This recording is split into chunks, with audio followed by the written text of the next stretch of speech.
Hello again to this video clip series, My Journey to God, the Very Secularized World.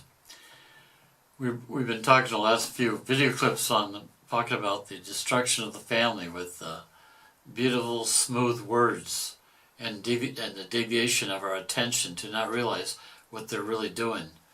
The strategy is well thought out. You know, it's very interesting that in the proposals of the bishops who are destroying marriage, to allow divorced and remarried Catholics to receive communion. And they don't mention anything about do all you can to avoid the near occasion of sin. Sin doesn't exist. And also there's no mention of what's the best needed for the children of separated and divorced parents.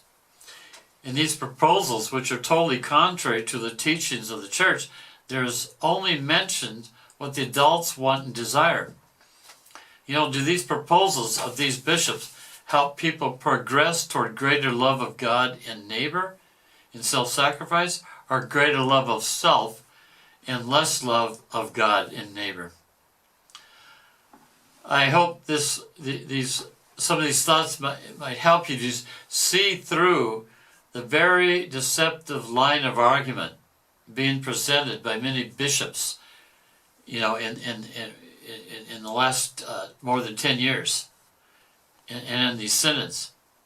You might ask yourself, which bishops are promoting true, authentic gospel of altruism, which is love of God and neighbor, and which bishops are promoting a false, non-authentic gospel of disguised egoism, false love, false mercy, misguided compassion, which does great harm. As St. Paul told us, Satan disguises himself as an angel of light. And you can also find in English, if you want to talking about the synod before the Amoris Laetitia on World Over, 2015, October 1st, or maybe it was January 10th. Anyway, the title of the World Over was Synod Preview, Cardinal Raymond Burke and Walter Casper with Raymond Arroyo. It is very important for us to not let our attention be deviated by the highly controlled mass media from the real fruits of what's going on. What are the real effects of some of these synods, so as to only consider the nice words and rhetoric, like the leaves on the tree, as Jesus told us. Considering the great power of the mass media, I wrote one on the Facebook. Those who will remain faithful to God's saving laws will be considered evil and cruel, and will be less and less tolerated, as we have seen throughout the history of the world. This is what we're going toward. St. Francis of Assisi, in his prophecy, he also said, just before he died, he said, those who in spiritual fervor will embrace piety with charity and zeal for the truth will suffer persecutions and insults as if they were schismatics and disobedient, because their persecutors, urged on by the evil spirits, will say that in this way they render a great honor to God in killing and removing from the face of the earth such pestilent men. But the Lord will be the refuge of the afflicted, and he will save them, because they hoped in him. And then, in order to respect their head, they will act according to the faith, and they will choose to obey God rather than men, gaining for themselves eternal life. They will fear nothing. They will prefer to die rather than consent to err and perfidy. This is what the prophecy of St. Francis of Assisi. And also Our Lady of Akita Japoni, remember that what she said in 1973, she said, the work of the devil will infiltrate even the church in such a way that one will see cardinals opposing cardinals, bishops against other bishops.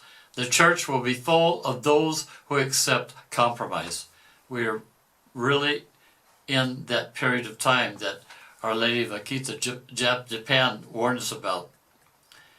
I wrote a couple of years ago on the internet. It says, in this search for the truth, it is very important to understand well the most basic tenets of our faith, such as the church is the handmaid of the truth, not the author of the truth.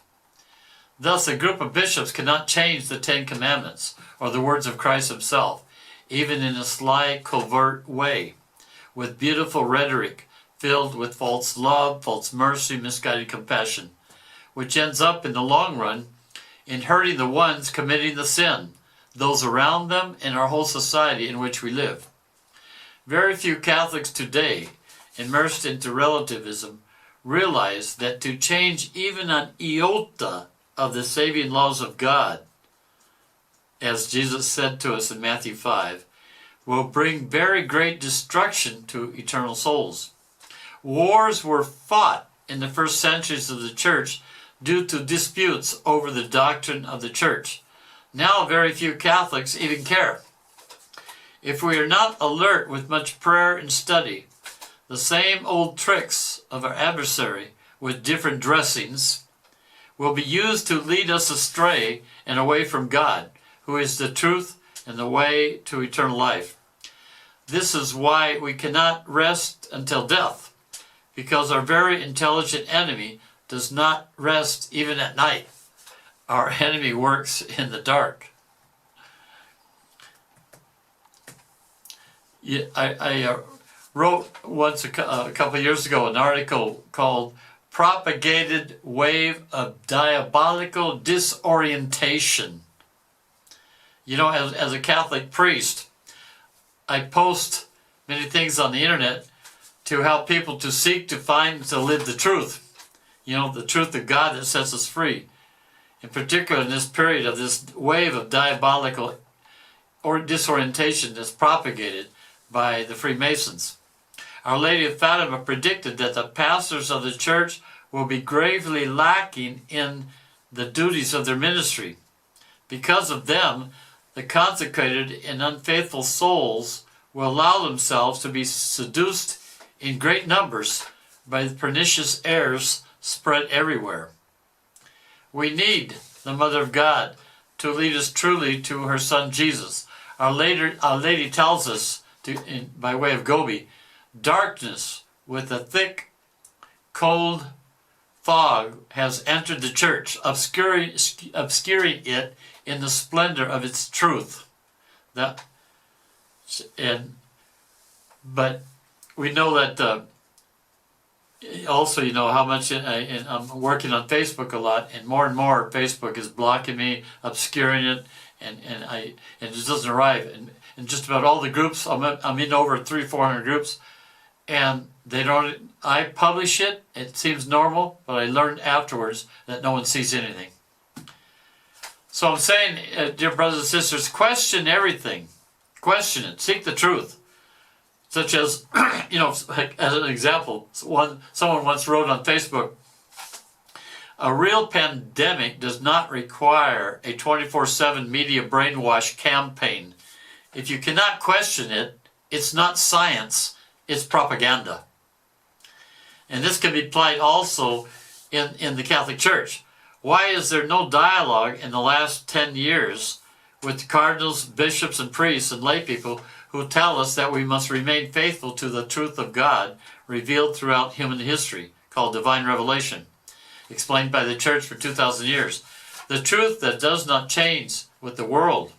If there is no dialogue to seek the truth together from divine revelation, it is not saving truth of God, but a hidden agenda.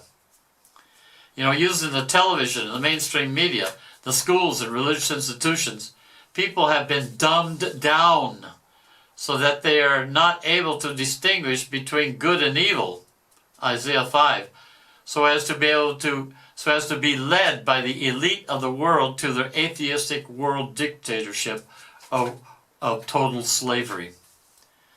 as Jesus told us in Matthew 7, beware of false prophets who come to you in sheep's clothing, but inwardly are ravenous wolves. You will know them by their fruits. Jesus did not say you will know them by their leaves, which would be their nice words that people follow today, but by their fruits. Satan disguises himself as an angel of light. Thus, you might check out my articles for more in-depth and references to these articles, so that we might not be fooled in this period when Jesus said in Matthew 24 that he'll be so deceptive in this period that even the elect will be deceived if possible. May God bless you and Mary guide you.